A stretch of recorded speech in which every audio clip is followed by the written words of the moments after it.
feliz de estar nuevamente en la UCEMA. Aquí he dado algunos cursos en el pasado.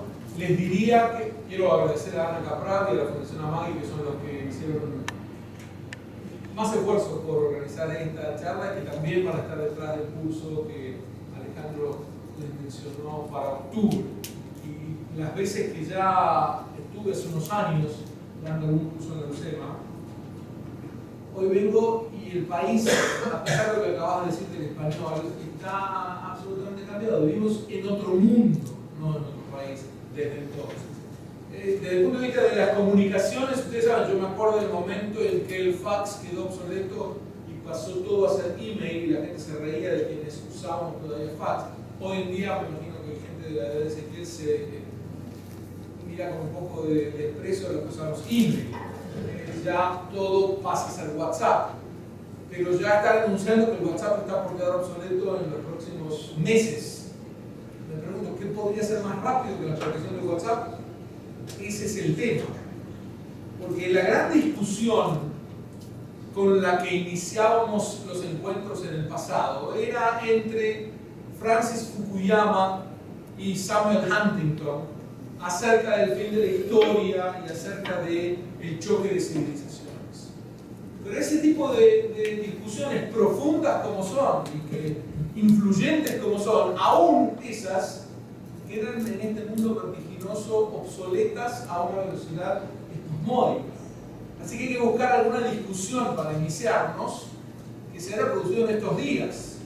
Es más, lo ideal habría sido una que se produjera esta mañana, que ya estaría bastante obsoleta en las horas que pasaron. Pero se me ocurre una de hace una semana, y perdonarán ustedes la antigüedad de la discusión, y me refiero a la que mantuvieron dos de los grandes nuevos empresarios que intervienen en el mundo de la comunicación hoy en día.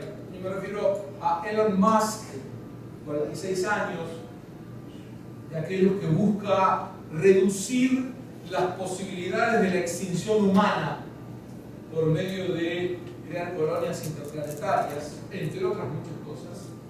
Por un lado él, y por otro lado el bastante más conocido Mark Zuckerberg, el padre de Facebook, de 33 años.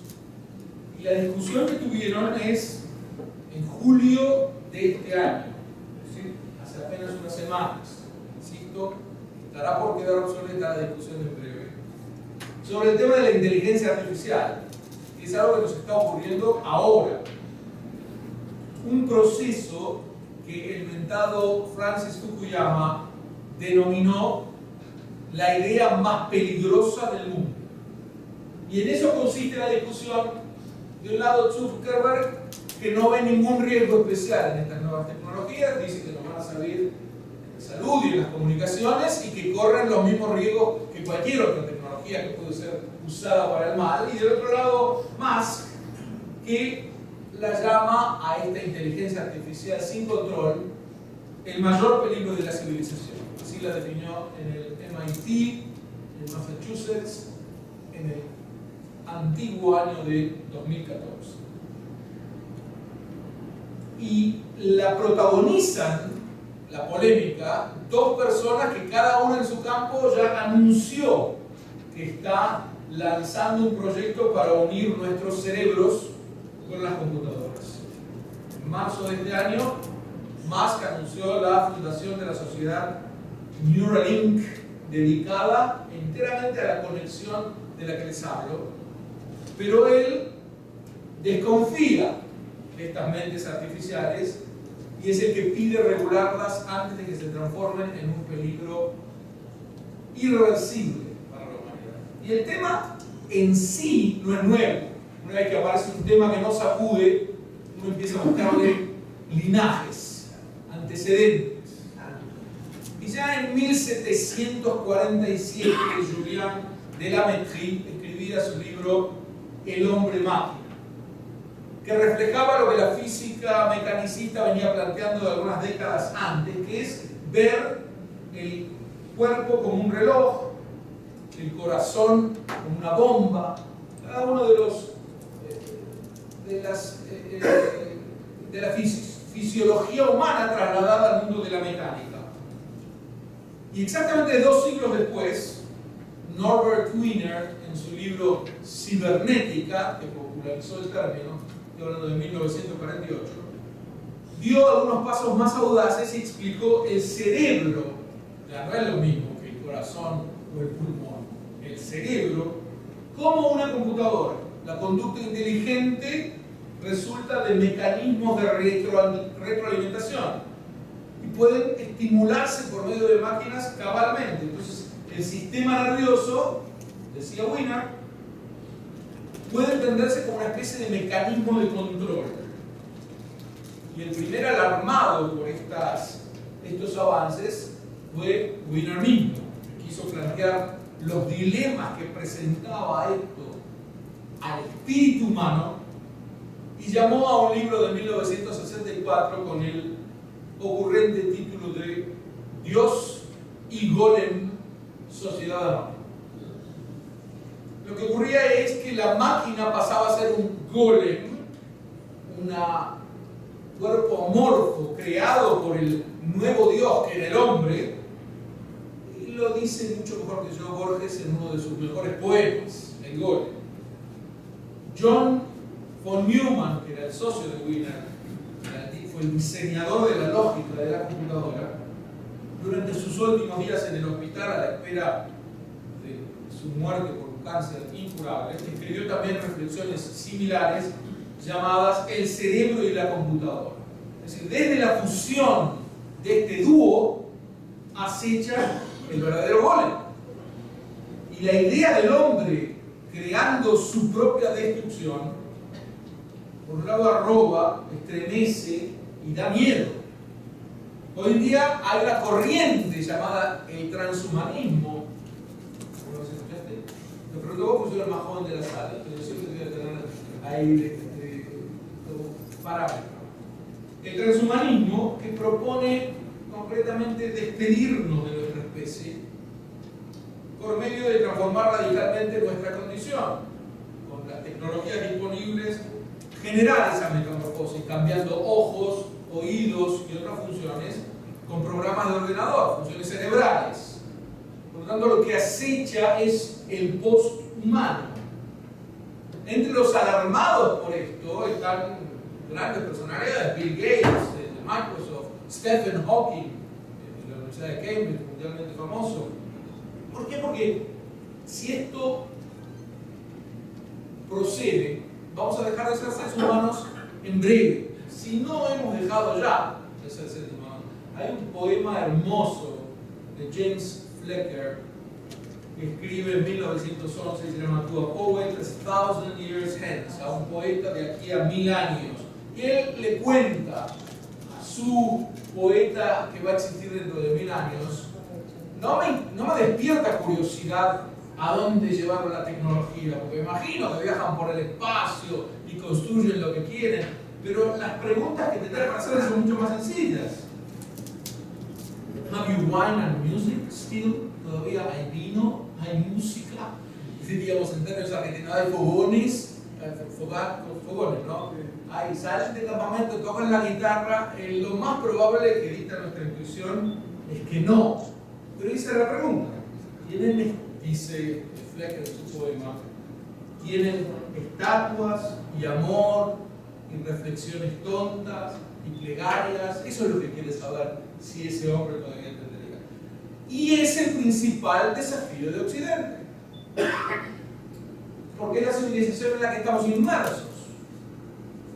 Ustedes se preguntarán, bueno, eso es el mundo, no es Occidente. Claro, pero Occidente lidera en todos los campos y si hay algo con lo que tenemos que enfrentarnos, siempre va a ser desde Occidente. En matemáticas, en ciencia, en medicina, a partir del siglo XVII, todo eso son logros occidentales. Y no solo en el campo de la ciencia y de la tecnología, también en lo que respecta al imperio de la ley, al gobierno representativo, a la ética del trabajo y los factores o las facetas, los aspectos en los que Occidente lidera son interminables.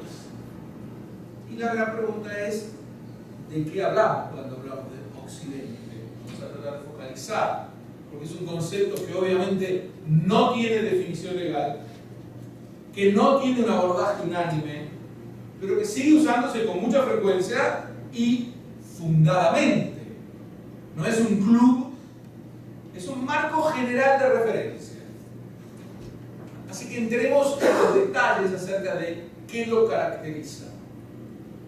La expresión de Occidente surge como una autoidentificación por parte de Europa para denominar primero una zona del mundo, a una cultura y su civilización que está confrontada con el Oriente. Y desde el vamos somos conscientes de este intrínseco eurocentrismo del término, pero no menor que el historiador alemán que escribe allá por 1685 Historia Antigua, y ahí presenta la división o la periodización de la historia, separándolas en edades antigua, media y moderna, en base de hechos y procesos de la historia europea. Pero claro, se trata de la influencia de estos hechos en el mundo entero, entonces es imposible salir a pesar de darnos cuenta de que geográficamente es eurocéntrico. Porque en realidad su relación con la geografía, la relación de Occidente con la geografía, es muy incierta, muy relativa. Incluso el uso político del término, que cambió esencialmente a lo largo de la Guerra Fría, de los 45 años de Guerra Fría, entre 1947 y 1991, también hizo que Occidente pasara a ser una palabra, diría, medio ambigua. No se sabía muy bien quién sí y quién no estaba incluido. No existe un alcance único del concepto, porque varía mucho según la época, o la persona que lo utilice, o la cultura desde la que se lo aborde. Obviamente no cabe la estricta geografía, porque si fuera así quedarían excluidos de Occidente países muy occidentales en el sentido de sus contenidos, como vamos a ver, como Taiwán, Corea del Sur, Israel, Singapur. Y ni siquiera las alianzas militares sirven para definirlo, porque en ese sentido Suiza y Suecia no serían considerados como Occidente o países del primer mundo, porque se mantuvieron neutrales durante la mayor parte de los conflictos que afectaron especialmente a Occidente. Y por otro lado, Turquía, que no es considerable como país occidental, es un miembro de la OTAN, de la Organización del Tratado del Atlántico Norte, así que cabría desde el punto de vista militar incluirlo en el mundo occidental. Entonces, si no es la geografía y no es la política, ¿qué sí? Primero, las fuentes culturales, las referencias culturales del país. Hay quienes lo mencionan como sucesores del Imperio Romano y de el derecho romano y de la estabilidad que dio al mundo durante 4 y pico de siglos. Pero mejor que eso todavía, creo yo, son las raíces literarias culturales. Y aquí una visión, a mi juicio, bastante plausible es considerarla en sus dos columnas, los griegos y los hebreos, el helenismo y el hebraísmo. Dos movimientos culturales, columnas vertebrales de la civilización en la que vivimos,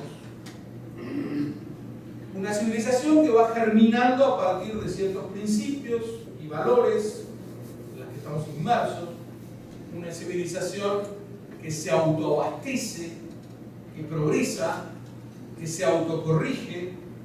Los griegos y la filosofía, el arte, los deportes, los hebreos y la ética, los principios de igualdad ante la ley, de la dignidad del individuo. En algunos valores superponen la democracia ateniense y la democracia del libro bíblico de Samuel, algunos siglos antes. La civilización occidental entrelaza la antigua Grecia con sus ideales estéticos, mayormente referidos al espacio, y el antiguo Israel con sus ideales éticos, mayormente referidos al tiempo.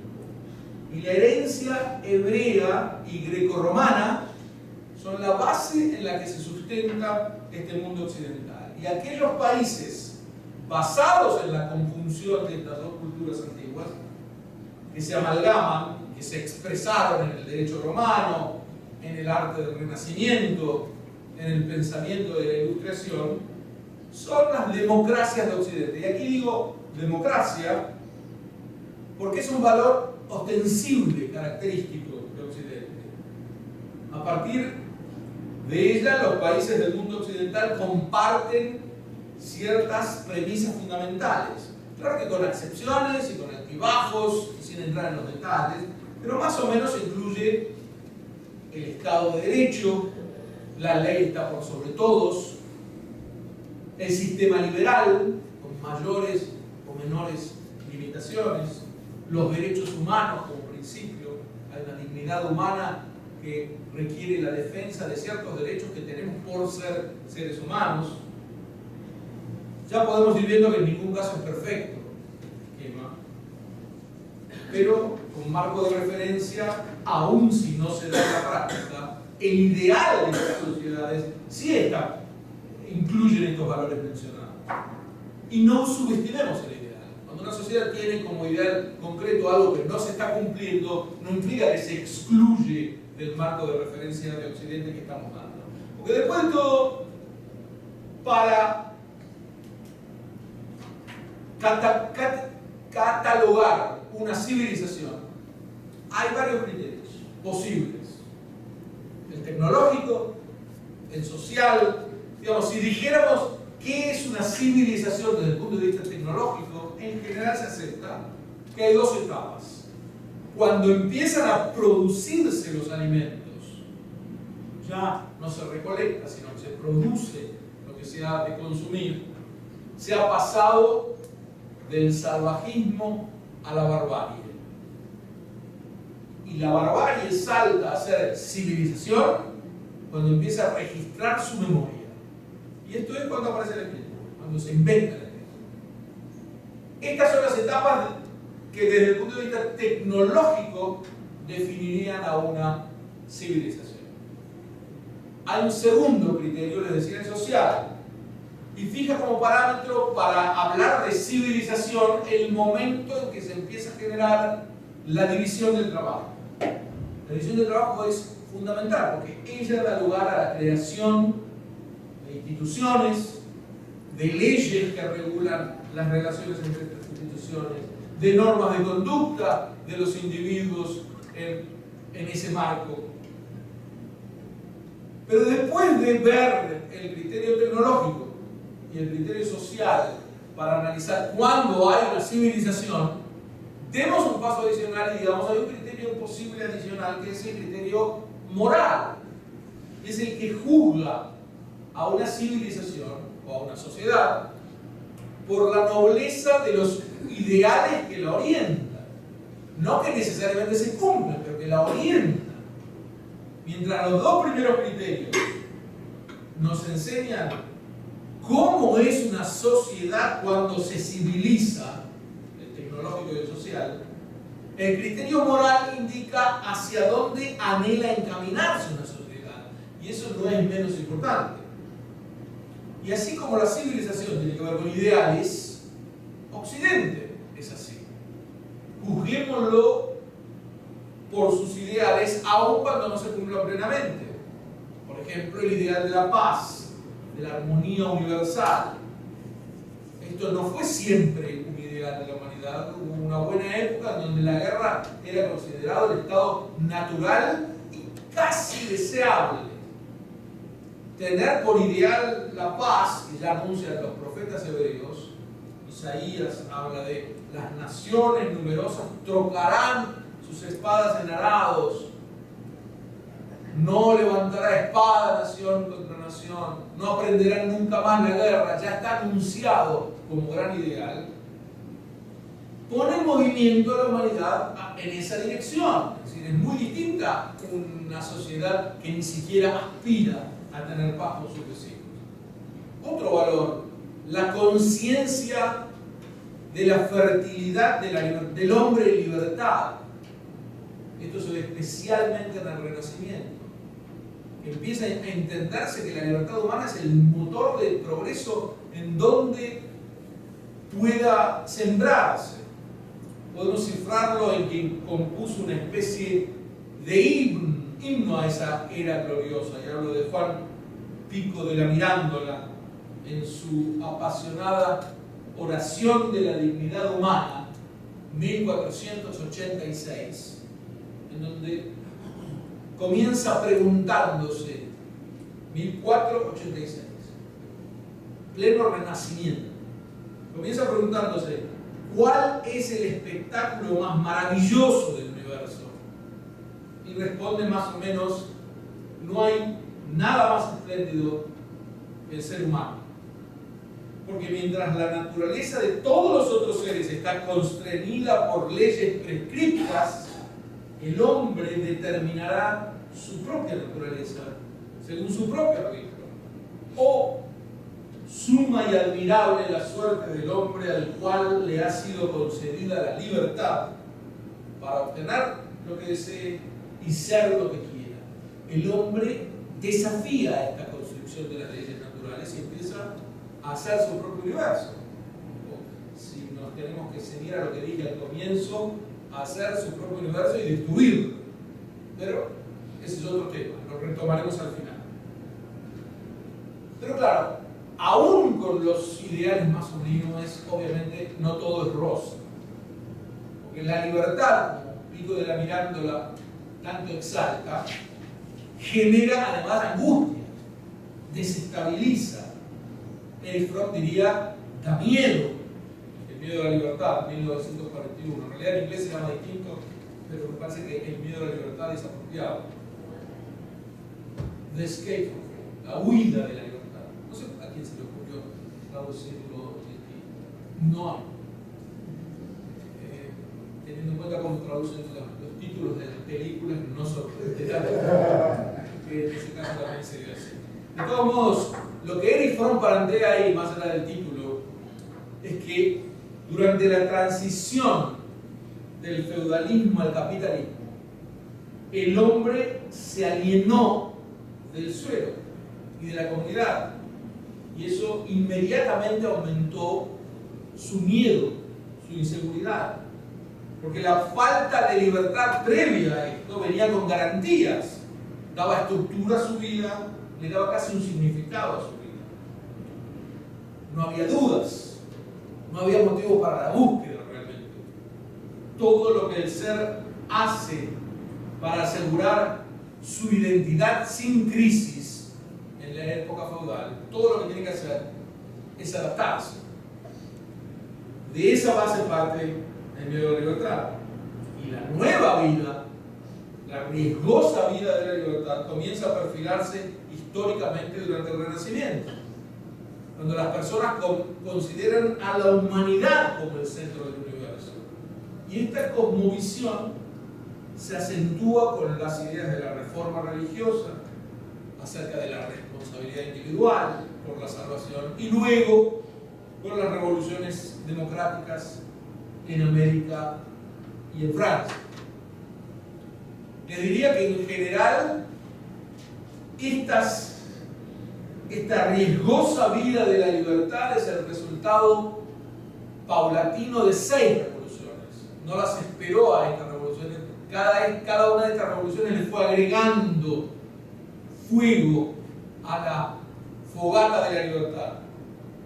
Una revolución cultural en el siglo XV, el Renacimiento del que hablamos, una religiosa en el siglo XVI, la reforma de la que hablamos, una científica en el XVII, la revolución científica, Newton, una económica en el XVIII, la revolución industrial, una política en el XIX, las revoluciones americana y francesa, y una cibernética en el siglo XX.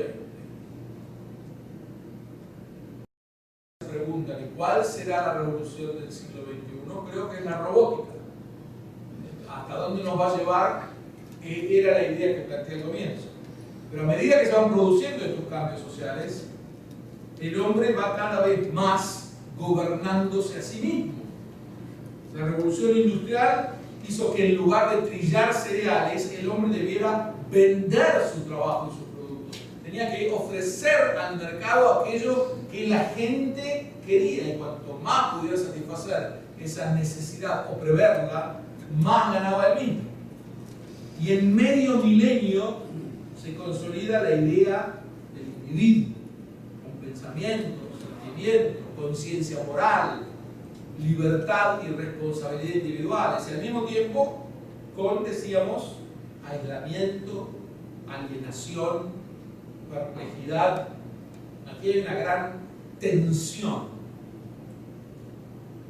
Y la tensión que señalo, en muchas ocasiones, es precisamente la causa del progreso, el factor del progreso.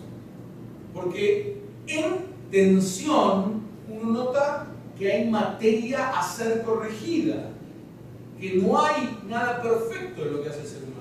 Y precisamente aquí viene otro de los valores. Les estaba mencionando antes como ejemplo el valor del ideal de la paz, y ahora les menciono el ideal del espíritu crítico. Esta también es una novedad. Siempre ver a la sociedad y a las personas a mitad de camino, también anunciado por los profetas hebreos. El hecho de que la Biblia hebrea al pueblo que más le da con un hacha es a su protagonista. En ningún caso exime a nadie de nada. Todos son imperfectos. Y esa es la gran contribución a el espíritu crítico que hace que la sociedad pueda avanzar y la civilización se va autocorrigiendo. Ese viene junto, en la otra cara del ideal de progreso que identifica a la sociedad occidental. Thomas Cahill señala a fines del siglo pasado cuál fue el cambio radical. Es difícil reducirlo a un cambio radical que haya producido esta concatenación de revoluciones, pero él señala uno que me suena bastante plausible, que hace posible la civilización occidental. Cuando la vida ya no es vista como parte de un ciclo interminable de nacimiento y de muerte, cuando ya no es visto el tiempo como una rueda girando incesantemente, esta idea, la del tiempo como una rueda puede arrastrarse a la India, se encuentra decididamente en el antiguo Egipto, fue tomado por pitagóricos, por estoicos en Grecia, también predominaban entre mayas y aztecas. El tiempo era circular. En la antigua Grecia el concepto se relaciona con Empédocles, Zenón de Sitio, les decía el estoicismo. Y aquí los antiguos hebreos comienzan a percibir un tiempo diferente, que tiene un comienzo y un final. Una narrativa que tiene un desenlace triunfal en el fondo. El hombre viviendo entre la creación y la redención. Y eso quiere decir un hombre que siempre progresa. Y los corolarios de esa visión son eminentemente dos. Uno, la esperanza en el progreso. El futuro será mejor que el presente. Muy antioccidental es el tango, el mundo fue y será una porquería, ya no sé. El será. El mundo fue y es una porquería, pero será bueno. Ese es el motor de la autocorrección en el pensamiento occidental. Y de allí se deduce que el destino de las personas, cada una de las cuales tiene un camino singular, son hermanos entre ellos, pero también son individuos con destinos inigualables entre ellos. Emerge el individuo de la horda, de la tribu. Y el hombre va viéndose no solo como un vehículo del progreso, sino como el resultado del progreso. Y esta es una visión optimista de lo que le toca, de la vida, de lo que le toca a él vivir. Y además, empezamos a mirar no solo la meta de mejorar, sino el camino que nos trajo hasta aquí. Cuando el Cromañón se impuso sobre su versión menos esbelta, el Neandertal, hace unos 40.000 años, creo que hace poco descubrieron que fue hace mucho más, pero en fin, creo que ninguno de los presentes estuvo allí como testigo, por lo tanto 40.000 años sigue siendo una cifra razonable. inicia en ese momento la gran marcha hacia la civilización. Ya empieza ahí. Pasará mucho tiempo hasta que tenga las primeras revoluciones. Pero lo fundamental es que en ese momento vivía en hordas. Sentía miedo constante. Menos uno que no tenía tanto como función sentir miedo, sino provocarlo.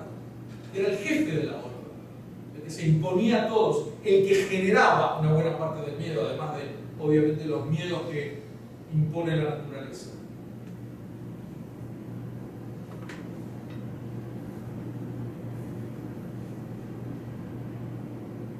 ¿Cómo va superándose ese miedo? Cuando lentamente las revoluciones hacen disminuir al poder del jefe de la horda. Cuando lentamente, y estoy hablando de miles de años, emerge un individuo que no tiene derechos, pero tiene aspiraciones, y estas terminan traduciéndose en derechos. Hasta que llegamos a la cúspide de esta posibilidad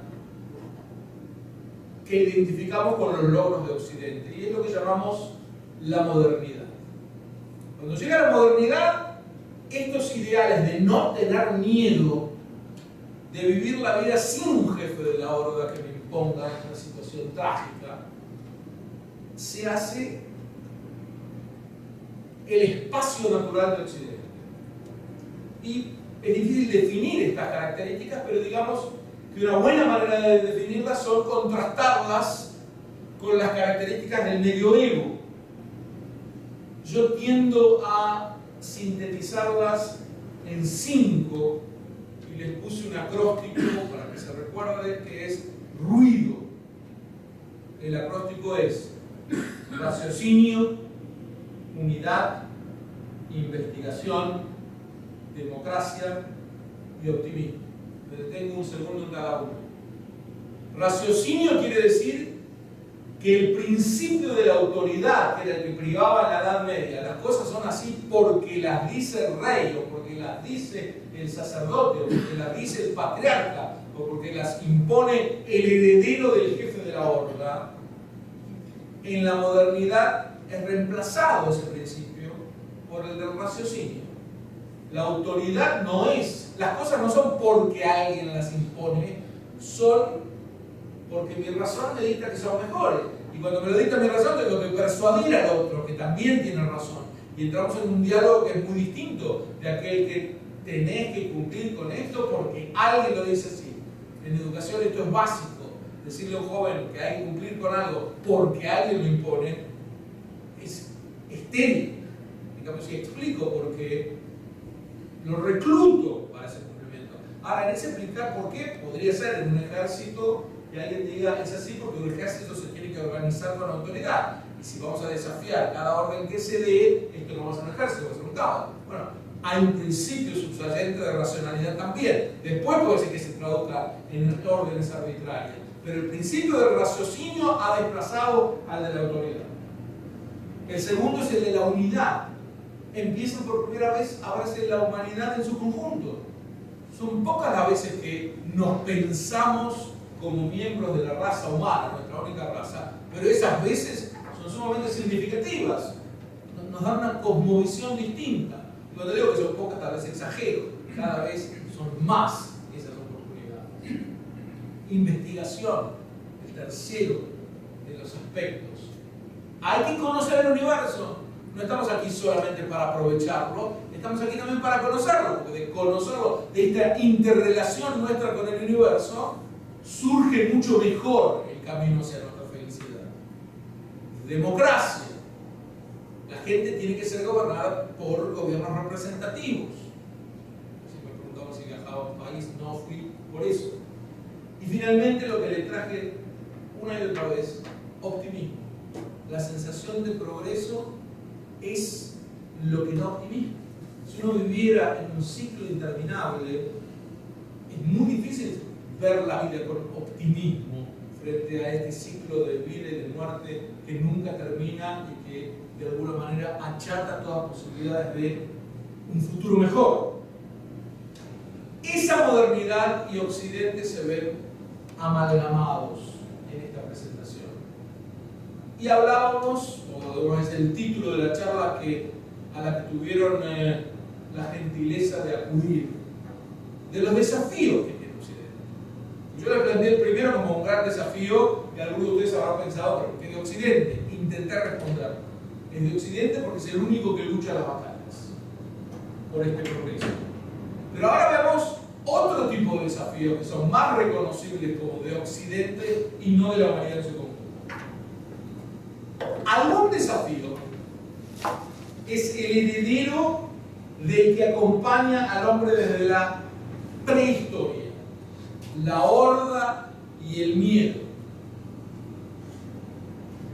Aquellos factores, sectores que quieren retrotraernos, que se oponen al progreso, que quieren que volvamos a un estado medieval, que lo presentan como una, yo no diría ideal, pero lo presentan como una misión.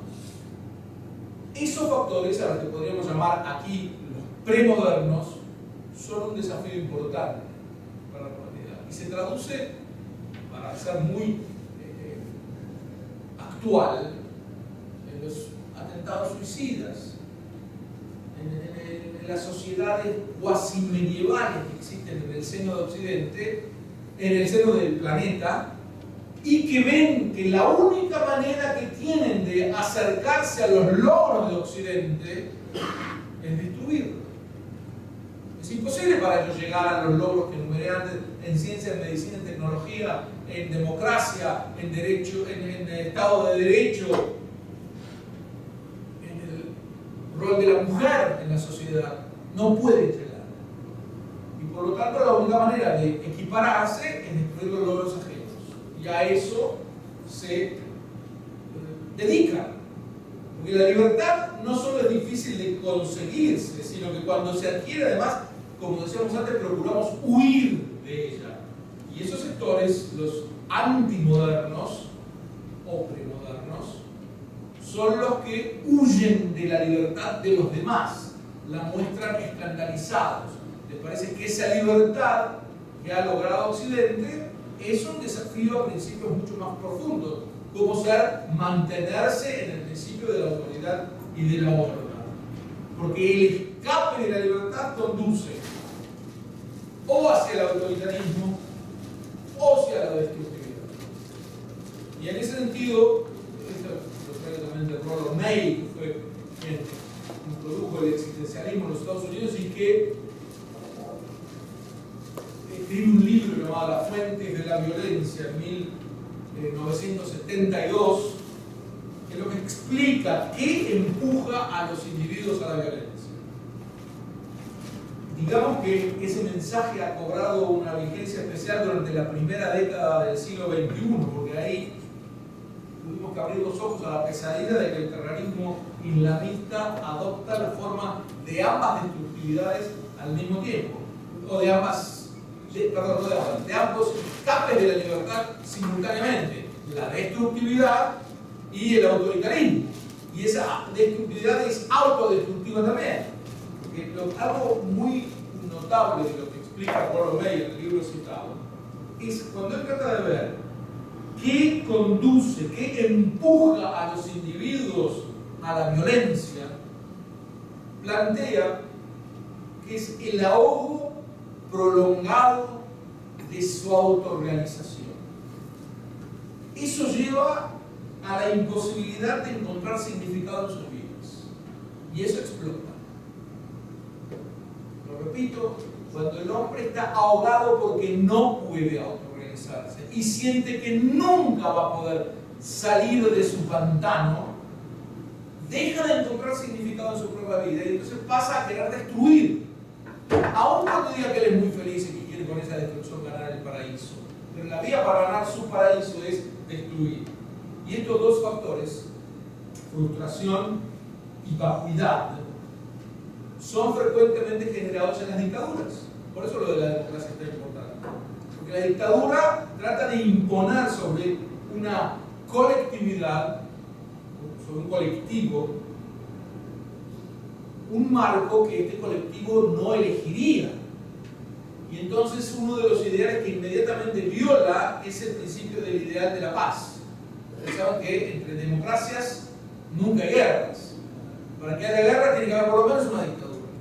No necesariamente la dictadura tiene la culpa de la guerra, pero es la que con mayor facilidad se desliza la guerra, porque la democracia es un sistema donde la voluntad del individuo tiene un lugar. Las personas normales, en situaciones normales, no quieren morir ni matar. Y por lo tanto, entre dos países democráticos que están por ir a la guerra, saldrían grupos en uno y otro que tratarían de detener a sus propios gobiernos. Ahora, cuando la decisión la toma un duce o un ayatollah o un mula o un soviet supremo, no hay que consultar a nadie, no hay ningún factor que lo detenga, no hay ninguna voluntad popular a tener en cuenta, sino simplemente expresar el delirio de que uno está representando los intereses unánimes de una sociedad. En ese sentido, y para los que me siguen, lo que voy a decir no va a sorprender, pero me voy a permitir enfatizarlo, hay un dique contra el progreso que se da una y otra vez, y es la judeofobia, que habitualmente se llama antisemitismo, y yo llamo la judeofobia en mis libros, porque es el odio de grupo más eficaz. Es el odio del grupo que no requiere de propaganda, ya toda la mitología está hecha, que no requiere de la presencia de la víctima. Porque uno no puede ser racista mientras no hay negros o no hay personas de distintas razas, y uno no puede ser misogínico si no hay mujeres, y no puede ser xenófobo si no hay extranjeros, pero puede ser judeófobo o antisemita sin un solo judío, porque la mitología referida al judío es una mitología demonizadora. Es decir, el judío domina el mundo, mata a Dios, envenena los pozos de agua, usa sangre de niños. Para hacer todo esto no hace falta que esté, yo lo sé o lo quiero creer, y eso me lanza inmediatamente a la violencia. ¿Por qué motivo digo que este es el dique más eficaz contra el progreso? Porque aún en el mundo de hoy, siempre el escape de las dictaduras ante una crítica que pudiera llegar a mejorarlas en el estatus de la mujer, en el estatus de los niños, en la violencia familiar, es siempre una acusación judeofóbica o contra el colectivo judío en Israel o contra los judíos del mundo, que no permite siquiera revisar la situación de las peores regímenes que hay sobre la faz de la tierra. Es el principal dique contra el progreso, a mi juicio, pero obviamente no es el único. Las hordas y el miedo siguen acechando desde muchos lugares. ¿Cuál es entonces este desafío al ruido, a estos valores de la modernidad, de raciocinio, comunidad, investigación, democracia y optimismo?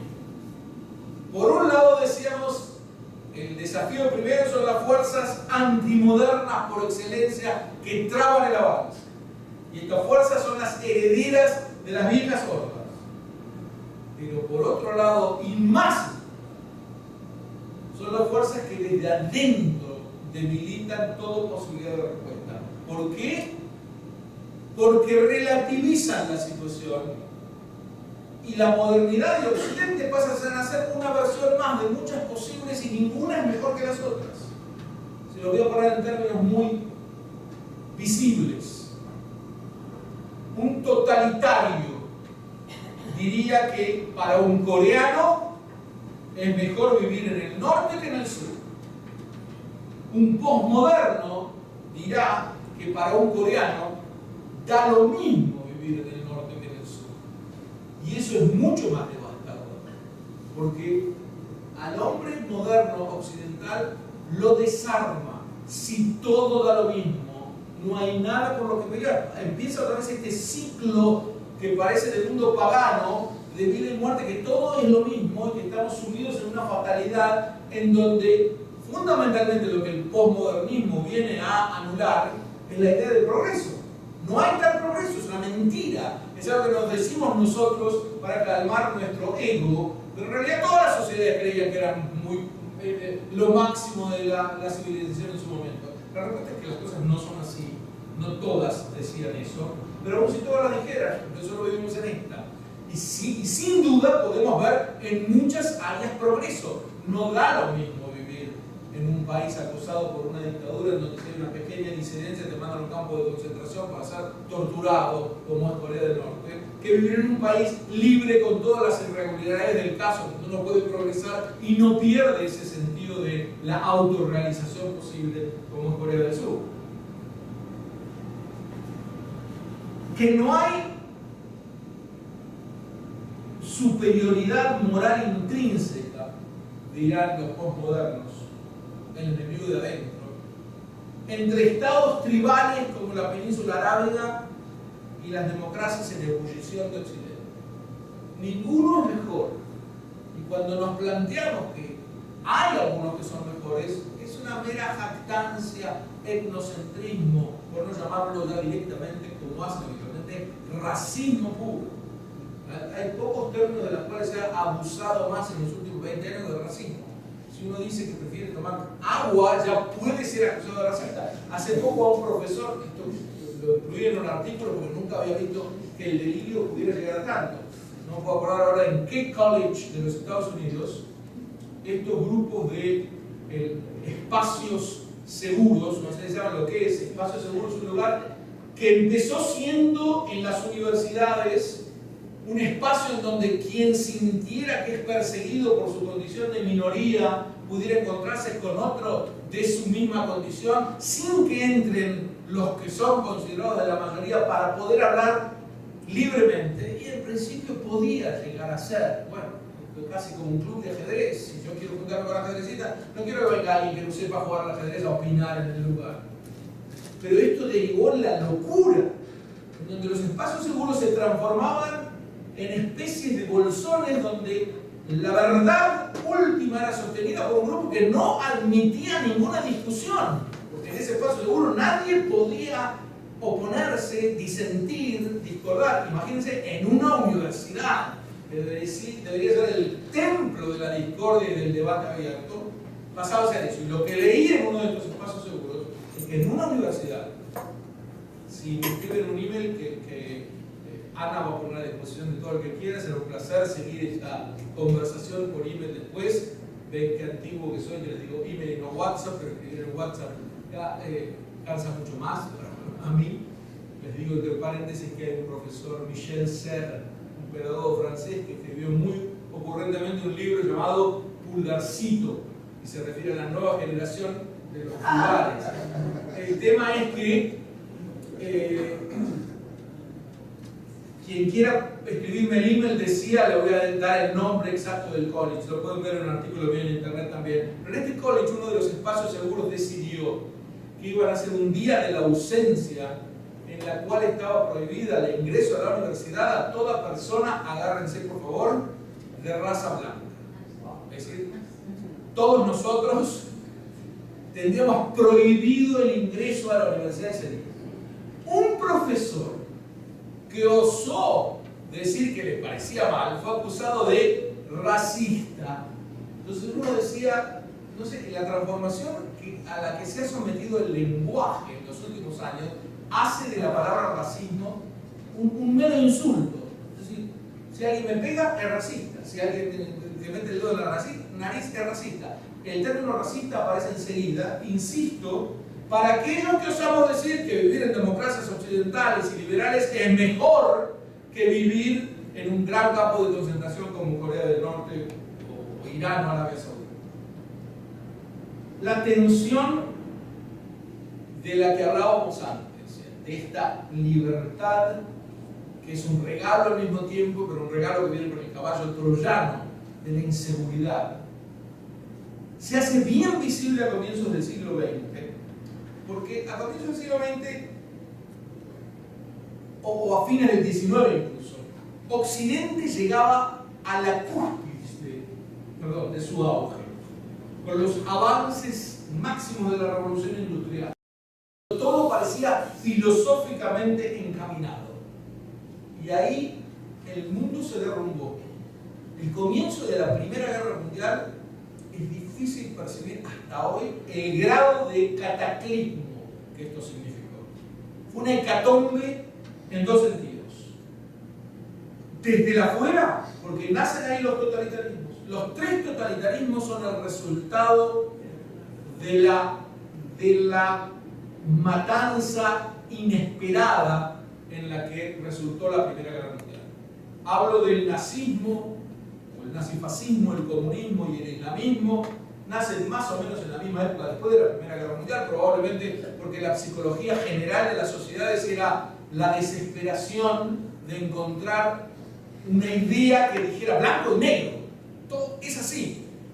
Y después del caos en el que habían vivido, ahora querían una solución drástica, y entonces nacen estos tres totalitarismos. Uno habla de una raza superior, uno de una clase superior, uno de una religión superior, pero da lo mismo. Lo importante es que es un movimiento hegemónico, violento y que se quiere imponer en el mundo entero. Los contenidos son mucho más parecidos de lo que aparentan entre ellos. Y desde adentro, estos son los cuestionamientos desde afuera a Occidente, y desde adentro que aparecen justamente estos cuestionamientos a la mismísima idea del progreso. Retrocede la visión clásica del progreso y se da este atisbo a la visión pagana del ciclo, se replantea. El gran portavoz es probablemente Friedrich Nietzsche, y se oye también en la visión pesimista de Schopenhauer, que es el que anima a esta posibilidad. Pero la época del optimismo toca a su fin, con el fin de la Belle Époque. Por eso le digo como anécdota, a mí me suena que el Titanic, el barco, se transformó en tan importante, porque fue el 15 de abril del año 1912 en el que se hunde, dejando más de 1500 muertos, lo que parecía la cúspide del progreso, y anuncia emblemáticamente que se hundía Europa entera. Por eso fue, digamos, la visión del comienzo de la hecatombe. El estallido de la Primera Guerra Mundial, del siglo XX, alguien dirá bien ocurrente también, comenzó 14 años tarde. Ese 28 de junio de 1914, cuando un joven de la edad de Ezequiel piensa que está haciendo algo por el nacionalismo serbio y mata nada más al heredero al trono en Sarajevo, a Francisco Fernando, el heredero al trono austrohúngaro. Por supuesto que eso no fue el motivo de la guerra, pero fue el detonante de una guerra que puede ser vista como el primer round de la Segunda Guerra Mundial. Así que el cataclismo por un pequeño balazo disparado por un joven desconocido realmente es uno de los enigmas grandes de la historia. Porque inicialmente las motivaciones nacionalistas de cada país para ingresar en esa guerra da en poco tiempo conciencia, digamos, da paso a la conciencia sobre el desastre sin precedentes que trajo consigo. Diría, suicidio de la civilización. En ese ambiente es que Oswald Spengler publica La decadencia de Occidente, justo después de la Primera Guerra Mundial. Porque ahí concibe en este libro, La decadencia de Occidente, las civilizaciones como entes cerrados que nacen, crecen, luchan y mueren. Y es importante verlo así porque parecía que moría la civilización con lo ocurrido al comienzo del siglo. Para Ortega y Gasset era la rebelión de las masas. Pasaban otra vez a ahogarse al individuo y eran las masas las que se rebelaban contra el individuo. Décadas después Hannah Arendt lo escribe Los orígenes del totalitarismo, pero básicamente dando raíces comunes a los totalitarismos que menciono. Y las ideas fueron adoptadas por Toynbee en su magno tratado El estudio de la historia, en 12 tomos. Lo importante es que se desmorona el concepto de civilización. Como Hegel había planteado, la civilización es algo así como la consumación del espíritu absoluto en la historia, el Estado nacional, liberal, prusiano. Y esto en el siglo XX es desafiado, no hubo tal Estado. Vienen los comunistas, los fascistas y los islamistas y quieren destruir ese pretendido fin de la historia. Y la catástrofe apocalíptica que fue la Segunda Guerra Mundial. Y luego el temor en la Guerra Fría de que llegara a repetirse lo irrepetible. Y luego la descolonización mundial y el tercermundismo que empiezan a cuestionar otra vez la posibilidad de un occidente en términos de civilización, generan un clima de desazón. Si estuviéramos en el siglo XIX se llamaría le mal du siècle, el mal del siglo, esta desazón social de que no logramos. Imagínense, fue en el 2001 el 11 de septiembre, si alguien quería empezar el milenio festejando porque parecía que habíamos llegado a lo que Fukuyama llamaba el fin de la historia. ¡Wow! Las torres son un emblema similar, la torre de New York, un emblema similar al Titanic. Lo que hizo que recobrara un poco el renacer de la esperanza en este progreso de la historia es la caída del comunismo en 1989. Porque ahí resurge ese concepto en una civilización mundial que ha logrado sus máximas posibilidades. En fin, lo que va a ocurrir de aquí en adelante, dice Fukuyama, es que la sociedad se mejorará, se corregirá, dará 2 pasos atrás, 5 adelante, pero básicamente ya estamos en mi camino. La respuesta de Howell Huntington, que fue la discusión que plantea Tomás al comienzo, es que había un occidente más o menos cerrado y unido por la tradición judío-cristiana y europea, y ese occidente se veía sumido en el choque de civilizaciones. Yo creo que el término es erróneo.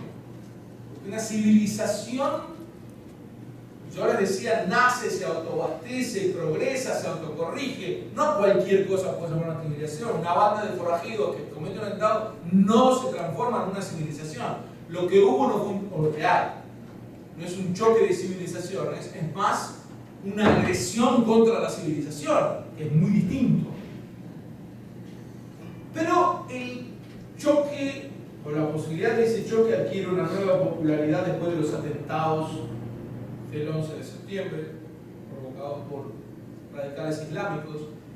Noten ustedes algo que como argentinos debería llamarnos la atención, que Fukuyama escribe su libro El fin de la historia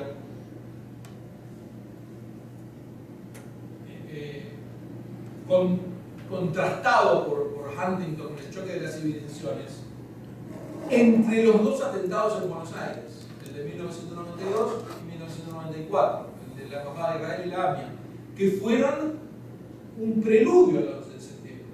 Hoy en día lo podemos ver, en ese momento todavía no se sabía muy bien, pero el ataque islamista no empezó en Estados Unidos, empezó en Buenos Aires, en 1992 y 1994. En el 2001 fue mucho más grande en los Estados Unidos, pero ahí ya se podía prever, y ese es el momento en que se gesta esta polémica que estoy citando. En suma, para poder dedicarse a los verdaderos desafíos de nuestra humanidad, que corre el riesgo de extinguirse por este cruce con computadoras que nos dejará sin vino, sin música y sin nada, que he planteado en el comienzo, que es la discusión entre Musk y Zuckerberg. Para cumplir con estos, poder enfrentar estos desafíos, Occidente se ve en la obligación de enfrentar por un lado a aquellos que empujan hacia atrás desde afuera y aquellos que desde adentro difunden que enfrentarse no tiene sentido, porque todo da igual. Y por lo tanto, aún defendernos de la agresión contra la civilización parecería ser un acto de arrogancia o casi racista. Eso me parece que son los desafíos más punzantes, y si les parece bien, y para no abusar de vuestra atención, los veo a todos muy amables y caballerescos, yo aquí interrumpo y por supuesto que abro el espacio para preguntas, dudas, choques de civilizaciones, críticas, lo que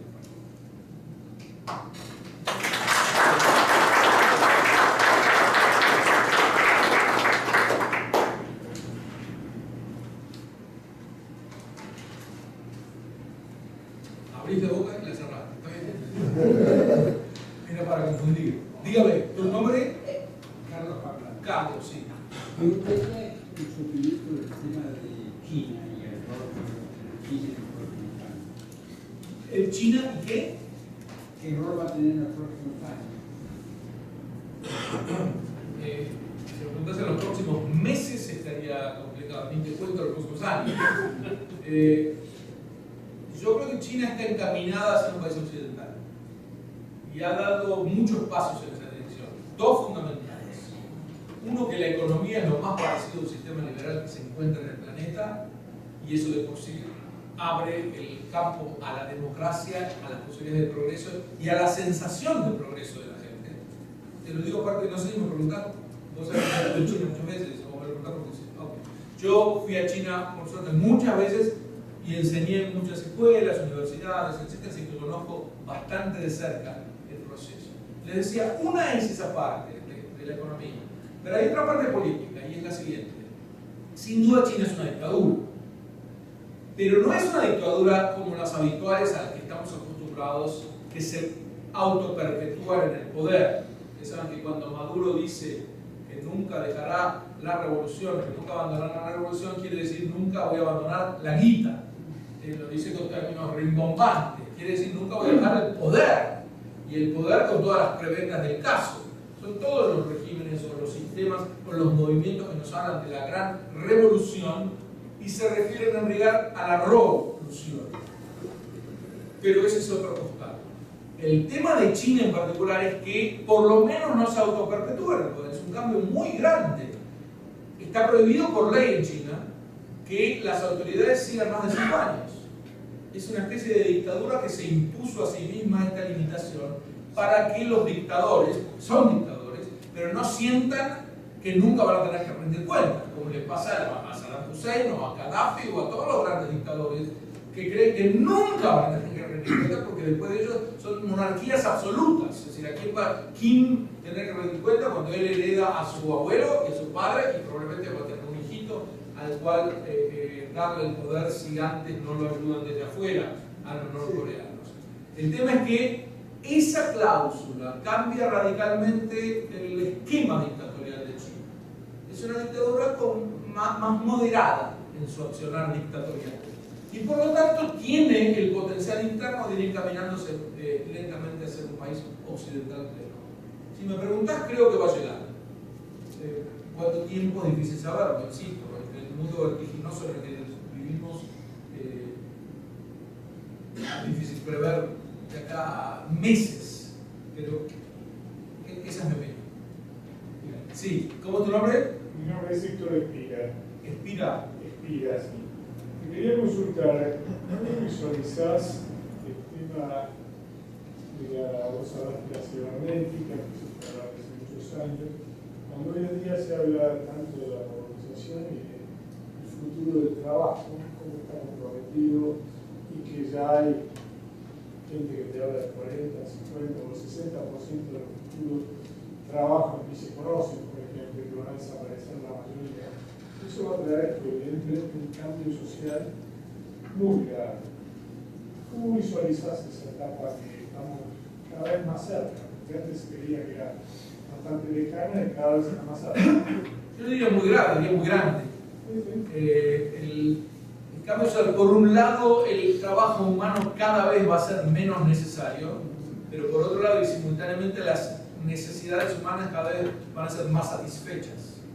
Entonces es cierto que en pocas décadas una buena parte de lo que hoy en día hacen seres humanos lo van a hacer robots, pero no es que los seres humanos van a estar muriéndose de hambre, esos que hacían ese trabajo, sino que van a estar sus necesidades satisfechas como vienen siendo satisfechas en Occidente cada vez más.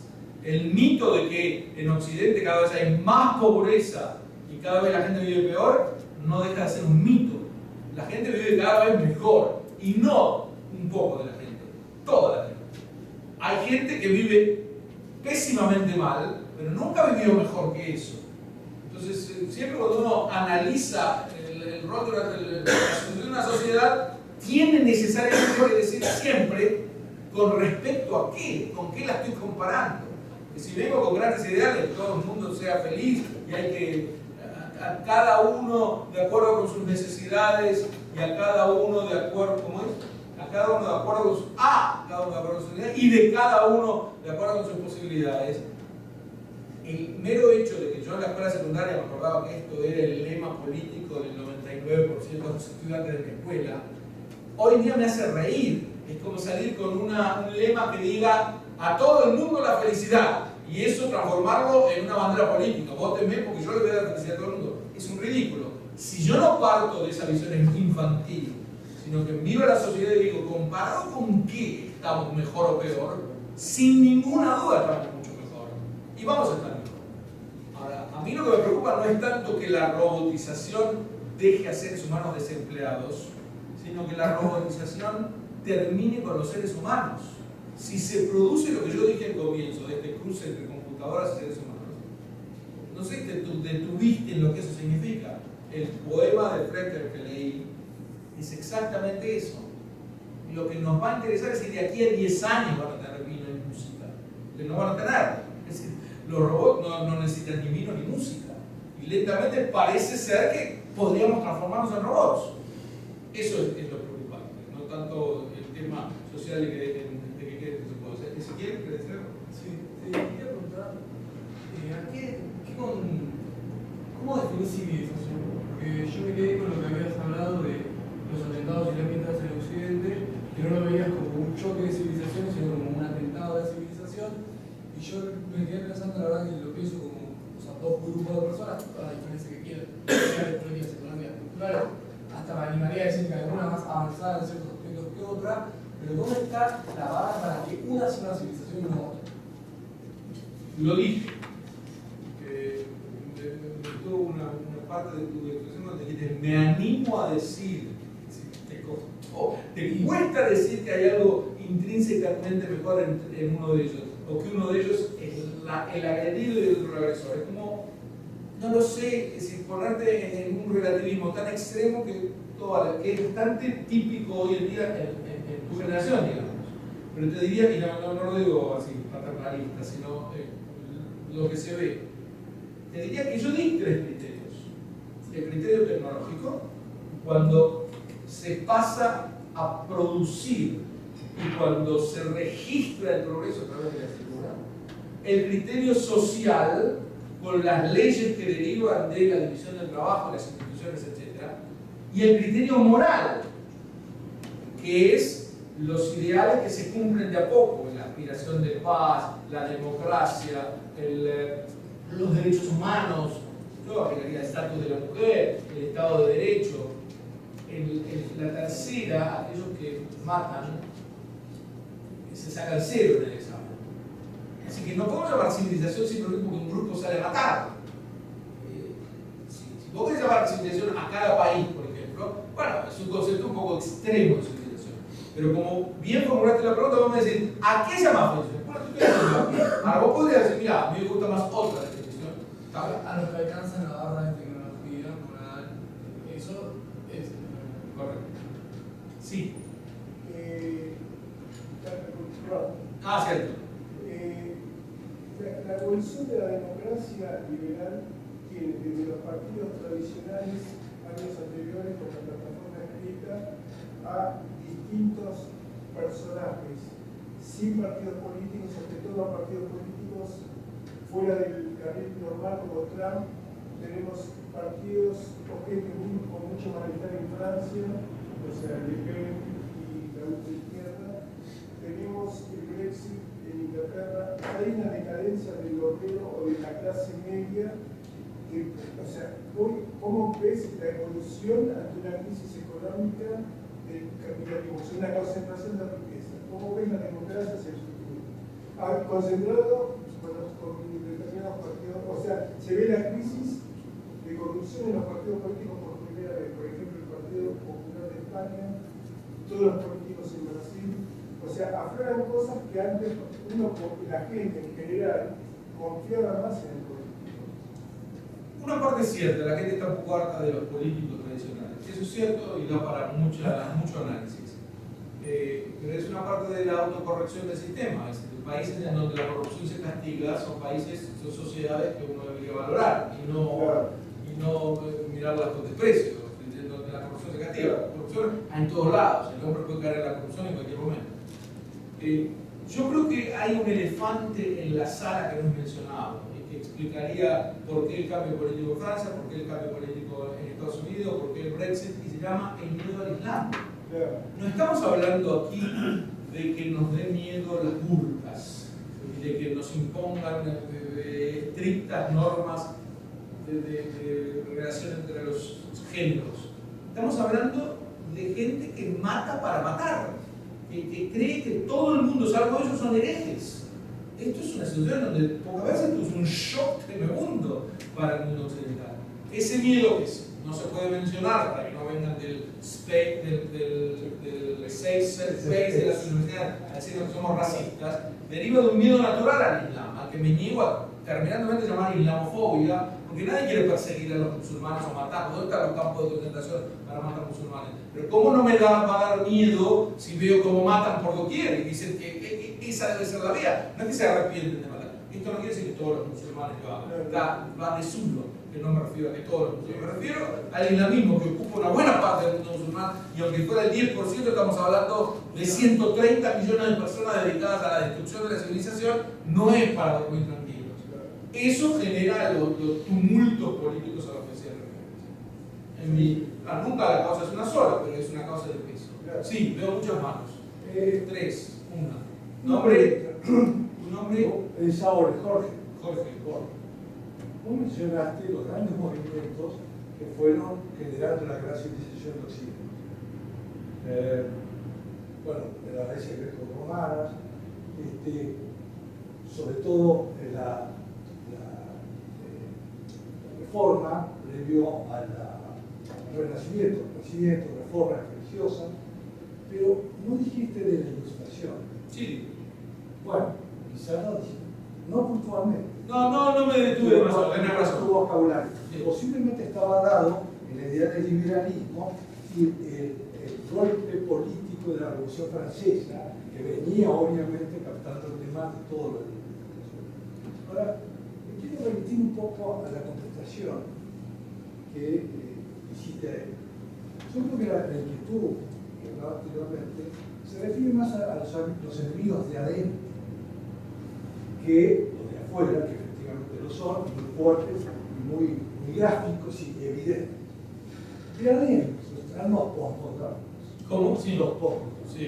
Y ese postmodernismo, yo, por ejemplo, hay un paralelo, Isaías Bardín lo ataca, lo ataca y lo ve con los románticos, en las raíces del romanticismo.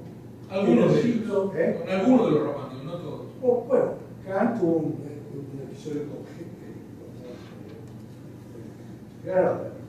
Con Hamann y Herder. Ajá. Con Herder en cuanto a la ilustración. Y eso se fue penetrando, y hoy yo podría decir que a lo mejor los mismos progresistas son hoy en día, sin acunarse en sus ideales como el marxismo, el fascismo, etc., son los nihilistas de hoy que desde adentro los están determinando. Esas son las reacciones, quizás, las reacciones que hacen que se haga también inviable la democracia y tengamos un desafío hoy en día. Bueno, estoy de acuerdo en todo lo que dijiste. No eso necesariamente es inviable la democracia, pero diría los progresistas se han hecho posmodernos. Y esto viene a partir de que cuando mi ideología ha quedado totalmente destruida, yo paso a deconstruir todas las demás. Es lo que ellos hacen, deconstruyen el resto de la ideología porque la propia ha quedado refutada por la realidad. No estamos de acuerdo, es decir, no puse énfasis suficiente en la ilustración, aunque la mencioné. Muy bien. ¿Cuántas manos más hay? Porque no hay mucho más tiempo. 1, 2, 3. Vamos en ese orden. 1, 2, 3. 1. No. Sí. ¿Me pueden definir a qué se le llama progresismo? Progresismo. Lo que dicen en Estados Unidos progressive, sí. aquí le dicen progre. Sí. Porque, ¿qué es exactamente eso? Yo te ¿De diría, dónde viene? sí, no es una. Porque está por todos lados.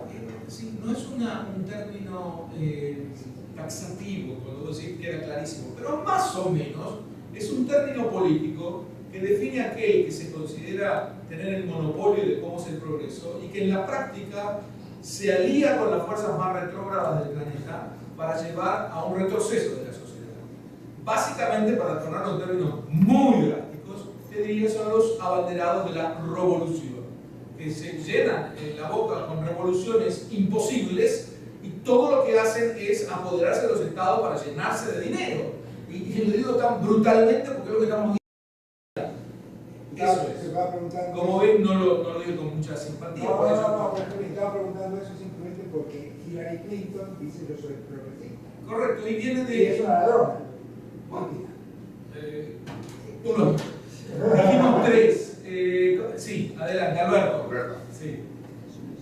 Gustavo, ya que hablaste de democracia y dictadura, De democracia y dictadura. quería consultarte, o sea, que vos des tu opinión sobre lo que está pasando en Venezuela y qué puede pasar después de todo esto que está... Lo que está pasando en Venezuela es una extremación de la que habría pasado en la Argentina si no se hubiera producido un cambio de gobierno. Y lo digo esto para que despertar mayor optimismo, porque la Argentina estuvo al borde de un colapso parecido. La consecuencia natural de una dictadura es en algún momento pasar a reprimir, porque si no, digamos, el régimen de Venezuela no solamente que no crece, sino que creo que en el último año tuvo un 12% de retroceso de la economía. Hay economistas que es una cifra casi sin precedentes, casi sin precedentes. Por lo tanto, está viviendo una situación de colapso que puede ser un régimen así. Si él dice claramente yo nunca voy a dejar la revolución, y les dije lo que quiere decir eso, lo que tiene que hacer es empezar a reprimir. Ya mataron 126 personas en la calle. Y los progresistas, que si el que hubiera matado a 126 personas en la calle hubiera sido un militar del sur de Sudamérica, dirían que es un genocidio organizado. Salen a defenderlo. Es una cuestión, por eso es tan difícil definir al progresismo, porque es una especie de delirio, digamos, una esquizofrenia tal entre lo que se dice y lo que se hace en la práctica que genera una dificultad de definición. Mi opinión es la misma opinión que tenemos todos, es un colapso generalizado y no le veo gran futuro. Otra vez, ¿cuánto tiempo? No lo sé, porque un régimen así no puede durar eternamente. Lo único que les quiero decir es que yo era de los que creía que después de Chávez no podía haber nada peor, solo que tuve que tragarme mis palabras porque vino Maduro. Ahora no quiero decir que después de Maduro no puede haber nada peor, porque el que era ministro de Interior, Chávez, cuando había 100.000 asesinatos en Venezuela, se llama Tarek Assalmi, que es un activista del Hezbollah, y él por suerte ya no es ministro del Interior, es vicepresidente. Así que si Maduro cayera y él asumiera el gobierno, todavía hay posibilidades para algo peor en Venezuela. Y lo lamento muchísimo por los venezolanos que esa no. ¿Vos eres el segundo? Falta el tercero que era... perdón. ¿Y tu nombre? Sí. Hacer esta pregunta que a lo mejor es un poco rebuscada, pero duda de todo. Por un lado, el relativismo filosófico, por vos aludís, frente yo supongo a una jerarquía de valores, ¿no es cierto? Condiciones donde obviamente no todos los valores son iguales. Hay una relación indirecta entre la discusión de los más sabios. Cuando vos dijiste que para hacer cambiar, en realidad no hay ninguna implicancia desfavorable con respecto a esta tecnología que están desarrollando, y más un tipo más cauteloso que dice, ojo, tenemos que tener cuidado. Es decir, no como personajes, sino como corrientes o filosofías distintas. Lo puedes hacer en cada caso, cada dos corrientes filosóficas, las puedes hacer del presidente. Estoy pensando. Me parece que no. Me parece que no, porque ninguno de los dos es un relativista extremo y lo que está ocurriendo es una diferente percepción de a dónde llevan estas tecnologías. Y más dice muy agresivamente tal vez, Zuckerberg lo entiende. Y él dice, yo le voy a cantar la precisa, y que va a haber robots asesinados en las calles. Lo digo en términos muy dramáticos. No creo que se asemeje a la postura de relativista, porque ninguno de ellos es un relativista. Simplemente tiene una diferente percepción de a dónde nos lleva la inteligencia artificial. Y si no se apodera la inteligencia artificial de nuestras vidas, los invito al seminario de octubre, en donde inteligencias naturales van a poder participar con la misma atención que les agrade. Hasta